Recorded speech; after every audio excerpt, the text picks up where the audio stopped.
मैं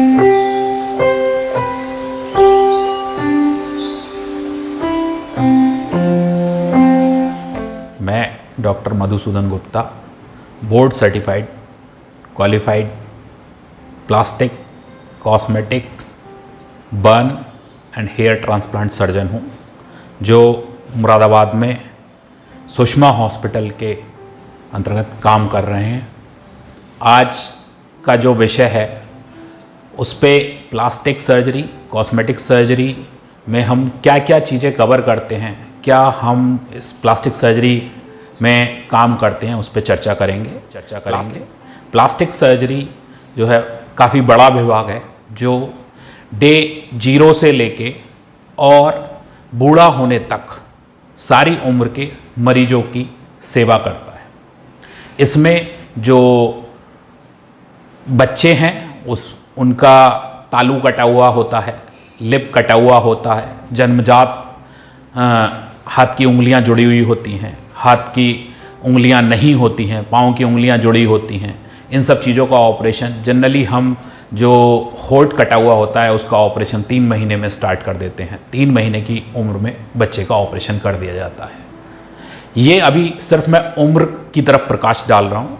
दूसरा जो इसका दूसरा कॉर्नर है, जो जेरेट्रिक पेशेंट होते हैं, जो ओल्ड एज पेशेंट होते हैं, जो सेनाइल पेशेंट होते हैं, जो बेड रिडन पेशेंट होते हैं एट द एज ऑफ 70, 80, 85, 90, जो अधिकतर देखा जाता है जो बेड रिडन होते हैं उनके बेड सोर्स हो जाते हैं, पीछे बड़े जख्म बन जाते हैं, एड़ियों में जख्म बन जाते हैं, सिर के नीचे जख्म बन जाते हैं, कोहनियों में जख्म बन जाते हैं। जब वो लोग नहीं हिल पाते हैं, नहीं अपने शरीर को मूव कर पाते हैं, तो दूसरे कॉर्नर पे हम उन सब चीज़ों का भी इलाज करते हैं जो बूढ़े लोगों में bed sore, sacral bed sore, heel bed sore, occiput bed sore बन जाते हैं, उनका भी इलाज किया जाता है। ये तो एक बात हुई उम्र की। अगर हम अब दूसरी बात करें कि हाँ हम क्या क्या काम करते हैं, कहाँ पे काम करते हैं, हम पूरी बॉडी पे काम करते हैं, पूरी बॉडी सरफेस पे काम करते हैं। प्लास्टिक सर्जन का काम बालों से चालू होता है, सिर के और पाँव के नाखून तक हम शरीर के सभी भागों पे काम करते हैं, और बालों को उगाने से लेके इनग्रोइंग टो नेल तक के ट्रीटमेंट हम लोग करते हैं। इसके बाद इसमें पूरी बॉडी आपके बालों का तो बहुत महत्व है। हेयर ट्रांसप्लांट है, PRP है, एलोपेशिया है, मेल पैटर्न बेडलेस है, फीमेल पैटर्न बेडलेस है, उन सब का इलाज प्लास्टिक सर्जरी के ही अंतर्गत आता है। इसके बाद अगर हम चेहरे पे नीचे आए, फोरहेड है या फेशियल रेजुवनेशन है, राइनोप्लास्टी है, ब्लेफरोप्लास्टी है, फैट ग्राफ्टिंग है, ईयर रिकंस्ट्रक्शन है, नोज रिकंस्ट्रक्शन है, लिप रिकंस्ट्रक्शन है, चिन डबल चिन है, लाइपोसक्शन है, नेक की परेशानी है। तो अगर हम इस तरह से बात करें तो बच्चे से लेके बूढ़े तक का इलाज और बालों से लेके पाँव के नाखून तक का इलाज प्लास्टिक सर्जरी के अंतर्गत आता है। जरूरी है कि अवेयरनेस हो कि किस चीज़ का इलाज कौन कर रहा है, कौन किस चीज़ का बेस्ट स्पेशलिस्ट है, किसने किस चीज़ के लिए स्पेशलाइजेशन, सुपर स्पेशलाइजेशन की हुई है। अब हम थोड़ा सा प्रकाश डालेंगे प्लास्टिक सर्जरी के पार्ट्स पे। प्लास्टिक सर्जरी जो है एक्चुअली इस तरह का नहीं होता है हमारा, जैसे यूरोलॉजी है तो हाँ वो किडनी का और पेशाब का रास्ता सब एक सिस्टम उन्होंने ले लिया, या गैस्ट्रो सर्जन है तो उन्होंने पेट का पूरा एक वो ले लिया, एक कैविटी ले ली, और उनके नाम से ही पता चल रहा है कि हाँ गैस्ट्रो सर्जन है तो वो पेट की बीमारियों का इलाज करते हैं। बट प्लास्टिक सर्जरी से इस तरह का कोई भी मैसेज नहीं आता है कि प्लास्टिक सर्जन क्या करता है, बल्कि कुछ लोग तो ये भ्रम में रहते हैं कि हाँ प्लास्टिक सर्जरी वाले चेहरा बदल देते हैं। ठीक है, एक आदमी का चेहरा अगर दूसरे आदमी के चेहरे पे लगवाना है तो वो प्लास्टिक सर्जन कर देते हैं, ऐसा कुछ भी नहीं है। हम लोग सर्जरी करते हैं और सर्जरी करके कुछ माइन्यूट चेंज फेस में इस तरह से कर देते हैं कि फेस की लुक बदल जाती है, आदमी की अपनी जो पहचान है वो हट जाती है। जैसे कोई गंजा व्यक्ति है, अगर उसके सिर पे हम बाल उगा देते हैं तो उसकी लुक बदल जाएगा। प्लास्टिक सर्जरी के अंतर्गत जो प्लास्टिक सर्जरी का मतलब होता है, प्लास्टिक का मतलब होता है मोल्ड करना, किसी चीज़ को तोड़ मरोड़ देना, किसी चीज़ को थोड़ा सा घुमा देना, मोल्डिंग कर देना। इसमें कोई प्लास्टिक हम यूज़ नहीं करते हैं। प्लास्टिक सर्जन जो होता है एक क्वालिफाइड सर्जन होता है, वो MBBS किया हुआ होता है, उसके बाद उसने जनरल सर्जरी की हुई होती है 3 साल की ट्रेनिंग, उसके बाद 3 साल की प्लास्टिक सर्जरी की सुपर स्पेशलिटी डिग्री होती है जो MCH प्लास्टिक सर्जरी और DNB प्लास्टिक सर्जरी के रूप में all over India, all over world accepted है। तो इसमें हम जो प्लास्टिक सर्जरी में काम करते हैं इसका मतलब होता है मोल्ड करना, और इससे कोई भी इस तरह का मैसेज नहीं आता है कि गैस्ट्रो सर्जन पेट की सर्जरी कर रहे हैं तो प्लास्टिक सर्जन क्या करेंगे। प्लास्टिक सर्जन से किसी को कुछ नहीं पता चलता है, बट प्लास्टिक सर्जन का जो विभाग है, जो काम करने की जगह है, वो एक तो स्किन है, बॉडी सरफेस हम बोल सकते हैं, और skin as a organ, head to toe जहां भी आपकी स्किन है, हम स्किन के सारे काम करते हैं, चाहे वो सर्जरी से हो, चाहे वो दवाई से हो।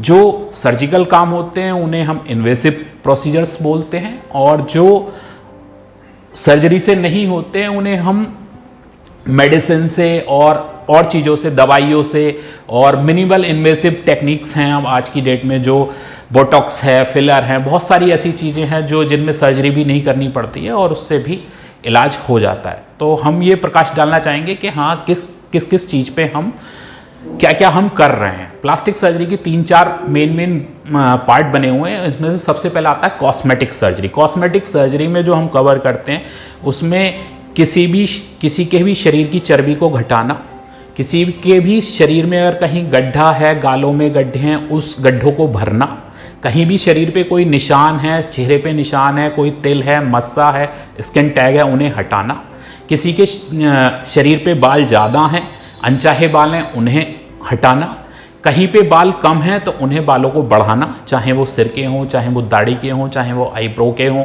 कहीं के भी बाल हों उन्हें दोबारा से ट्रांसप्लांट करना, उनकी ग्रोथ बढ़ाना, फेशियल रिजुविनेशन करना।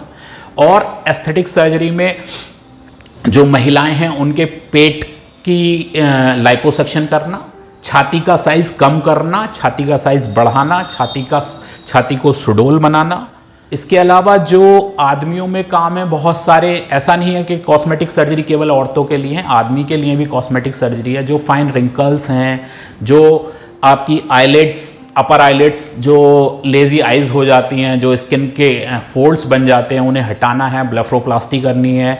नोज जॉब है, राइनोप्लास्टी है, नाक को सीधा करना है। तो इसके बाद हम जो दूसरी चीज़ें हैं, जैसे नेक में बैंड्स बन गए हैं उन्हें हटाना, डबल चिन है उसे ठीक करना, ब्रेस्ट में इम्प्लांट डालना, फैट ग्राफ्टिंग करना, लाइपोसक्शन करना, ये सारे काम आजकल एस्थेटिक सर्जरी में और कॉस्मेटिक सर्जरी में आ रहे हैं मेन। और इसके बाद जो दूसरा पार्ट होता है, दूसरा रिकंस्ट्रक्टिव सर्जरी का पार्ट होता है। रिकंस्ट्रक्टिव सर्जरी का मतलब होता है किसी टूटी हुई चीज़ को दोबारा से बना देना। रोड ट्रैफिक एक्सीडेंट में हाथों में, पाँवों में काफ़ी चोटें लग जाती हैं, हाथ की नसें कट जाती हैं, उंगलियां कट जाती हैं, हाथ की टेंडन्स, धागे जिनसे उंगलियां चल रही हैं वो सब कट जाती हैं। इन सबको जोड़ना, नर्व की सर्जरी करना, माइक्रोवेस्कुलर सर्जरी करना जिससे खून की नसों का दौरान दोबारा से जोड़ा जा सके, हाथों को बचाया जा सके, उंगलियों को, कटी हुई उंगलियों को दोबारा से जोड़ा जा सके। बच्चों की उंगलियां पिच जाती हैं हाथों की दरवाजे में, उस क्रश इंजरी को सही से करना। नखून की इंजरी होती है उसे ठीक करना जिससे नखून टेढ़ा, तिरछा, काला, नीला ना आए, उन सब चीज़ों को ठीक करना। ये सब रिकंस्ट्रक्टिव सर्जरी में आता है। हाथ की हड्डियों का इलाज भी प्लास्टिक सर्जन ही करते हैं। चेहरे की टूटी हुई हड्डियों का इलाज भी प्लास्टिक सर्जन करते हैं। इसके अलावा पाँवों में लगी हुई चोट, जहाँ हड्डियाँ चमक जाती हैं, टांग की हड्डी चमक जाती है, ऑर्थोपेडिक सर्जन ने अपनी टांग की हड्डी फिक्स कर दी, बट हड्डी पे मांस नहीं है, हड्डी पे मांस लेके आना। कोई भी जख्म है उसे ठीक करना, चाहे वो डायबिटिक फुट का जख्म हो, चाहे भी कोई क्रोनिक नॉन हीलिंग वुंड का जख्म हो, या चाहे वो कोई सेक्रल सोर का, बेड रिडन पेशेंट का सेक्रल सोर हो, उसका जख्म को ठीक करना है। तो वहाँ पे भी सारा काम प्लास्टिक सर्जन ही करते हैं। और हम लोगों को इसी तरह से ट्रेन किया जाता है कि हमें जख्मों का स्पेशलिस्ट भी बोला जाता है कि जो भी जख्म ठीक नहीं होता है वो प्लास्टिक सर्जन उस जख्म को ठीक कर देते हैं। तीसरी चीज़ अगर हम ध्यान देंगे तो बर्न का काफ़ी बड़ा पार्ट है, जो प्लास्टिक सर्जरी के अंतर्गत ही आता है। और प्लास्टिक सर्जन साथ में ही बर्न सर्जन भी होते हैं। जो एक्यूट बर्न होता है, गर्म पानी से जल गए, तेल से जल गए, दूध से जल गए, इलेक्ट्रिक करंट से जल गए, बिजली गिरी उससे जल गए हैं, बहुत सारी तरीके से जल जाता है व्यक्ति, उन सब का एक्यूट बर्न का भी इलाज होता है। और बर्न के बाद जो हाथ पांव उंगलियां तिरछी हो जाती हैं, कॉन्ट्रैक्चर बन जाते हैं, आदमी अपना फंक्शनल काम नहीं कर पाता है, फंक्शनल डेफिसिट आ जाती हैं, हाथ में हुई, बगल में बन गया, कोहनी पे बन गया, जिससे आदमी के हाथ पांव नहीं खुलते हैं और डेली दिनचर्या का जो काम है वो नहीं कर पाता है। उन सबको खोलने का, स्किन ग्राफ्टिंग करने का और फ्लैप सर्जरी करने का, बर्न कॉन्ट्रैक्चर को हटाने का काम भी प्लास्टिक सर्जन ही करते हैं। अगर हम और दूसरी चीज़ों पे हम बात करें, हेयर की वैसे मैंने चर्चा कर दी है, बट हेयर ट्रांसप्लांट भी एक हॉट टॉपिक है जो आज की डेट में बहुत सारे लोग हेयर का ट्रीटमेंट कर रहे हैं और बहुत सारे क्वालिफाइड लोग हेयर का ट्रीटमेंट कर रहे हैं। मैं ये नहीं बोल रहा कि कोई भी गलत है, सब लोग इलाज कर रहे हैं, सब लोगों को जानकारी है, डिग्री है, बट जो qualified super specialist plastic surgeon है, हेयर ट्रांसप्लांट अगर हेयर ट्रांसप्लांट आप करा रहे हैं, किसी से राय ले रहे हैं, तो उसमें एक क्वालिफाइड प्लास्टिक सर्जन का होना अनिवार्य है और उसकी देख रेख में या उसके हाथ से होना हेयर ट्रांसप्लांट होना जरूरी है। क्योंकि आजकल जो माहौल चल रहा है, हर कोई टेक्नीशियन बेस्ड हेयर ट्रांसप्लांट का काम चल रहा है। अभी पीछे एक न्यूज़ थी, मैं पूरा प्रकाश नहीं डालना चाहूँगा उस चीज़ पे, कि हेयर ट्रांसप्लांट करते समय पेशेंट की डेथ हो गई। उसका जो अंदरूनी कारण था, जो लोकल एनेस्थीसिया दिया जाता था, उसकी डोज टेक्नीशियन ने ज़्यादा दे दी। तो ये सारी इस तरह की चीज़ें ना हों, इस तरह की कोई सर्कमस्टेंसेस ना बने, इसके लिए आपको ज़रूरी है कि जो भी आदमी बोर्ड सर्टिफाइड क्वालिफाइड है, आप उसी के पास अपना इलाज कराएं। और इसमें हम बहुत सारी चीज़ें हैं जो नॉन सर्जिकल चीज़ें आती हैं, एस्थेटिक मेडिसिन वाला पार्ट आता है, उसका भी हम काफ़ी पार्ट कवर करते हैं। जैसे चेहरे पे झुर्रियाँ होना, चेहरे पे मेलाज्मा होना, चेहरे का रंग साफ करना, ये सारे काम भी कॉस्मेटिक जो एस्थेटिक मेडिसिन वाला पार्ट है वो भी हम लोग सब कवर करते हैं।